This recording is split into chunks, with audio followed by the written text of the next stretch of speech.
ഐതിഹ്യമാലയിലെ മാന്ത്രിക കഥകൾ. ഐതിഹ്യകഥകൾ. രചന കൊട്ടാരത്തിൽ ശങ്കുണ്ണി.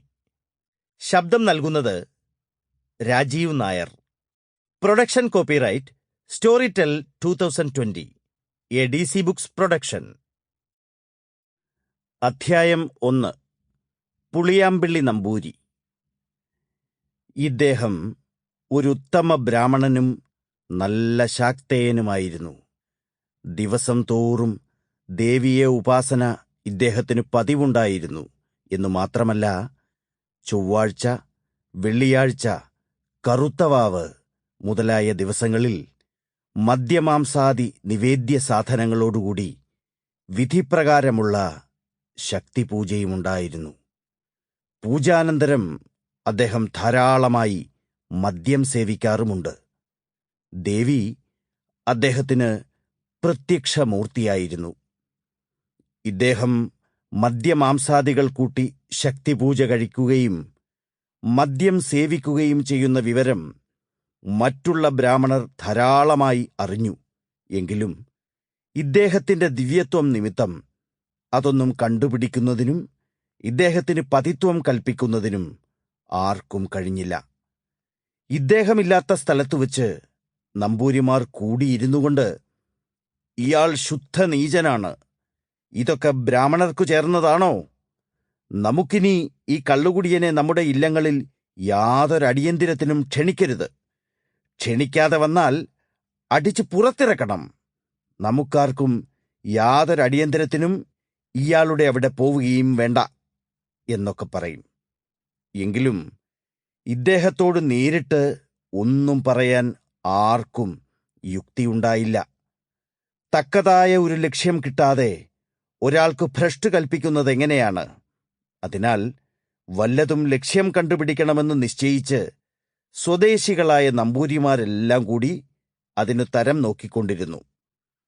അങ്ങനെ ഇരിക്കുമ്പോൾ ഒരു വെള്ളിയാഴ്ച നാൾ പുളിയാമ്പിള്ളി നമ്പൂരി ശക്തിപൂജയ്ക്ക് മദ്യം വാങ്ങാനായി പോയിരിക്കുന്നു എന്നുള്ള വിവരം നമ്പൂരിമാർക്കറിവു കിട്ടി. ഉടനെ അവർ പലർ കൂടി ഇദ്ദേഹം മദ്യവും കൊണ്ടുവരുമ്പോൾ ഇടയ്ക്കുവെച്ച് പിടിക്കണമെന്ന് നിശ്ചയിച്ച് വഴിവക്കത്ത് ഒരു സ്ഥലത്തു ചെന്നൊളിച്ചിരുന്നു. കുറച്ചു സമയം കഴിഞ്ഞപ്പോൾ പുളിയാമ്പിള്ളി നമ്പൂരി മദ്യകുംഭവും തലയിൽ വെച്ചു വരവായി. ഉടനെ നമ്പൂരിമാരെല്ലാം കൂടി ചുറ്റും ചെന്നു വളഞ്ഞു. കാര്യം പറ്റിപ്പോയി എന്ന് വിചാരിച്ചും കൊണ്ട് ഇവർ ഈ കുടത്തിൽ എന്താണെന്ന് ചോദിച്ചു. ഇവർ തന്നെ ചതിക്കാൻ വന്നിരിക്കുന്നവരാണെന്ന് പുളിയാമ്പിള്ളി നമ്പൂരിക്ക് മനസ്സിലായി. ഇവരുടെ ചതിയൊന്നും തന്നോട് പറ്റുകില്ലെന്ന് ഇദ്ദേഹത്തിന് നല്ല നിശ്ചയമുണ്ടായിരുന്നുവെങ്കിലും ഇവർക്കിവരുടെ ഉത്സാഹം ഫലിച്ചു എന്ന് വിചാരിച്ച് കുറച്ചുകൂടി സന്തോഷമുണ്ടാക്കിയിട്ട് പിന്നീട് അബദ്ധമാക്കി വിടാമെന്ന് വിചാരിച്ച് തത്കാലം ഒന്നും മിണ്ടാതെ പരുങ്ങാൻ ഭാവിച്ചു. അപ്പോഴേക്കും നമ്പൂരിമാർക്ക് ഉത്സാഹം വർദ്ധിച്ചു. എന്താ കുടത്തിൽ, എന്താ കുടത്തിൽ എന്നെല്ലാവരും ചോദ്യം മുറുക്കമായി. പുളിയാമ്പിള്ളി നമ്പൂരി വലിയ ജളത സംഭവിച്ച ഭാവത്തിൽ ആരുടെയും നേരെ നോക്കാതെ മുഖം കുമ്പിട്ട് കീഴ്പോട്ടു നോക്കിക്കൊണ്ട് ഇതിൽ വിശേഷിച്ചൊന്നുമില്ല എന്നു പതുക്കെ പറഞ്ഞു.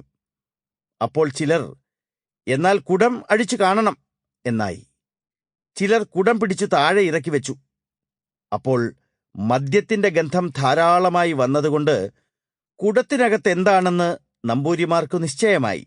അതിനാൽ കുടം അടച്ചുകെട്ടിയിരിക്കുന്നത് അഴിച്ചു കാണണമെന്നുള്ള മുറുക്കം കലശലായി കഴിഞ്ഞു. അപ്പോൾ പുളിയാമ്പിള്ളി നമ്പൂരി, എന്തിനഴിച്ചു കാണുന്നു? ഇതിൽ കുറച്ച് കളിയടക്കയാണ്. അകായിലേക്കും 3 കൂട്ടാൻ കളിയടക്ക വേണമെന്ന് പറഞ്ഞിട്ട് വാങ്ങിക്കൊണ്ടു പോവുകയാണ് എന്നു പറഞ്ഞു. അപ്പോൾ നമ്പൂരിമാർ, എന്നാൽ ഈ കളിയടക്ക ഞങ്ങൾക്കൊന്ന് കാണണം എന്നായി.